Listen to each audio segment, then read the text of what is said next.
All right, so let's take a look at what we're going to be doing today. So this is just our basic scene inside of Unreal.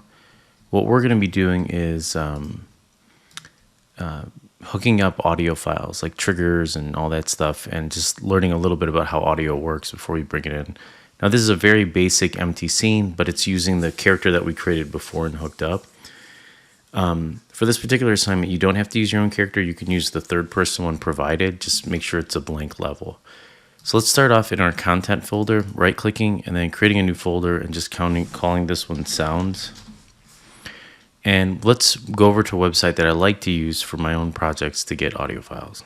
So this site is called Mixkit, and if you go back to mixkit.co, this is like a legitimate site, and they have free sound effects, stock music you can use for your game.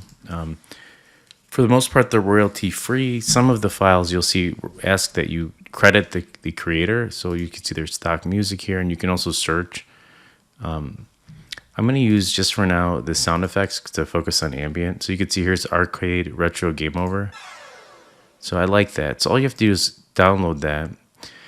And I'm going to leave it in my downloads folder. Now what I normally do is get rid of the Mixkit introduction, and I just leave it as Arcade Retro Game Over. I'll get rid of the number, and I'll do _AF for audio file. And then what you can do is, let's go back into Unreal here. And all you have to do is really just drag it in. So I'm going to open up that downloads folder. And here you can see the Arcade Retro file. Something to point out is there's a couple different MP3s I happen to have in the same folder. Unreal does not take MP3s. It really just takes WAV files. And a way to show you that is if I drag this in, what you'll notice is this shows up showing that it's unsure what this file is. I'm just going to delete that. And here you can see, we can actually see the WAV format. If I press play, I can hear it or test it inside of Unreal. All right, now something else to note is you could actually just grab a sound file and just drop it in, and it'll create a sound actor for you. So now when I press play, you can see as the game started, it played that sound file. That's not exactly what we want to do. We want to be able to trigger it or learn a little bit more about like setting up spacing so we can control how far. Like right now when I just dragged it in, notice you could hear it everywhere. And that's not necessarily how the sound works, right? You are certain distances away from a sound and the sound has fall off. All right, so let's take a look at sort of how, as I mentioned before, let me go ahead and delete this Arcade Retro game, how we want to define an audio area, and also say we want to do a looping sound. So what I'm going to do is I'm just going to go to, let's see, modeling, and I'll just create a sphere, and I'll place it over here, and then I will click complete. Now this area here is going to be essentially just a visual representation, so I remember that there will be rain that I'll create on a particle or something here as my character walks up to that area. So let's go back to the other site and download a looping rain sound. All right, so here I am back on Mixkit, and I just typed in rain up here on the sound effects, and I found this one that I like. It's rain and loop. So I'm going to go ahead and download that. And I'm going to go ahead and jump back into Unreal. And I'm going to go ahead and right click and then do a different way of importing. Go to downloads, and I'm just going to grab the Mixkit Rain. And then what I'll do in here is right click and either hit F2 or just click rename. And I'll get rid of Mixkit and I'll do it here. Just showing you an alternative method to how I'm going to do this. And then just _AF for audio file. Now there's a couple ways we can mark this as a loop. Is I can right click on, or I can double click it, and inside of here you can see here's all of our settings. I could check on looping here, and then let's see, close that off. Actually, yeah, just double checking that it's saved. Okay, I'm actually gonna hit Control S and then save it that way as well, just to double check.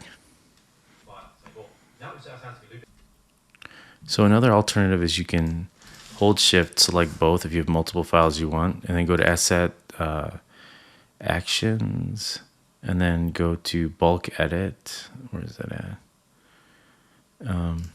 Via Property Mixer, and I can mark more than one as looping.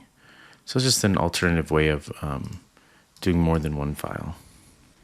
All right, so let's first see how our sound sounds in the scene. So I'm going to grab my rain loop, and just drop it next to my sphere here. And I'm going to press play.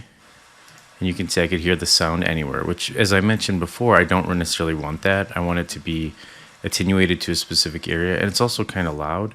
So down here under details, bring this up a little bit, you can see there's volume multiplier. If I set this to 0.5, you can see my audio is a lot quieter. Also, one other thing I want to do is just quickly add a player start place so my character stops falling through the universe. And I'm going to set it a little bit closer here. And now when I press play, my character should just appear on the ground. Looks good. All right, so what we can do is I'm going to make for the rain loop a sound attenuation actor. So I'm going to right click and I'm going to go to sounds and then sound attenuation. And I generally name it like rain underscore SA for sound attenuation. And then if you see here where it says rain loop, if I double click it, you can see we have all of these settings here. The setting that we're looking for is attenuation down here, and I can click on that and you can see round SA for sound attenuation. So I'm assigning it there, and I'll hit Control S to save this. And hopefully it's saved. Let's see. I might have to just save my level, but let's see. No, it saved it. And then if I go inside of here, this is where we can adjust our different attenuation settings.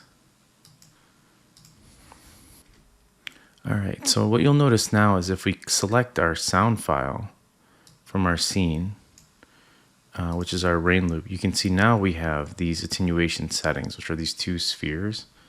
And if we go inside of here, you can see they're also, you'll see inner radius, fall off distance here. Now, if we want to override the default, because it has some default attenuation settings, what you want to do is down at the bottom,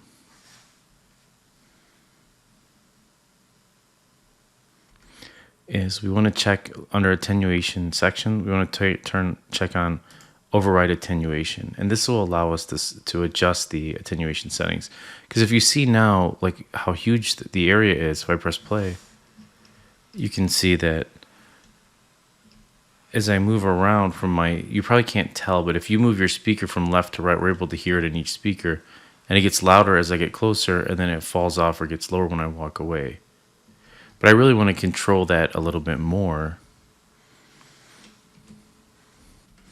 All right, so let's take a look at this sort of from above, because you can see here, like I want my audio to be a little bit stronger in the middle here, and then let's say I want it to fall off, like it's only raining to that edge.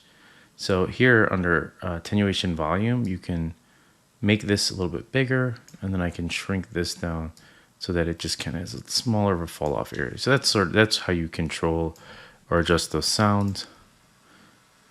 So you can see now it's a little bit sharper for me, which is what I want. Let's say I'm going inside of a house, and you want to be careful, like even though you want to be close to real life when you're doing this stuff, there is a level of exaggeration inside of games where you don't necessarily want your audio to be too strong in that, like it's jarring across other things, because there's issues with audio overlapping in game engines.